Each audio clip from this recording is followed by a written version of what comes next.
இன்றைக்கி அரசியலில் பார்த்தோம்னாக்கா திராவிட அரசியலுக்குள்ளேயும் சரி வெளியிலையும் சரி பறையர் சமூகத்தை குறி வச்சு தான் அரசியல் நடந்துகிட்டு இருக்கு. பறையர் சமூகத்தை சேர்ந்தவன் எப்பவுமே மேலே வரக்கூடாது.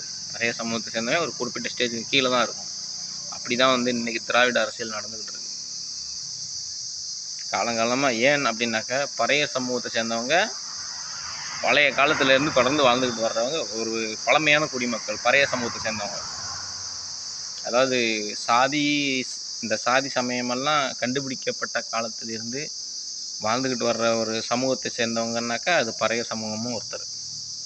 அதாவது பிராமணர் சமூகம் எப்படி ரொம்ப பழமையான சமூகமோ அதே போல் பறையர் சமூகமும் ஒரு பழமையான சமூகம். அதனால தான் பறையர் சமூகத்தை எக்கார்ந்து கொண்டு மேலே வரக்கூடாது அப்படின்னு சொல்லிட்டு சாதிய ரீதியாக இதை ரொம்ப பின்தங்கிய டிஸ்ட்ரிக்டுக்குள்ளார கொண்டுகிட்டு போனதுக்கான காரணம் இதுதான். பறையர் சமூகத்தை குறி வச்சு தான் நிறைய நடந்துக்கிட்டு இருக்குது. ஜாக்கிரதையா இருங்க. நான் அவ்வளோதான் சொல்லுவேன்.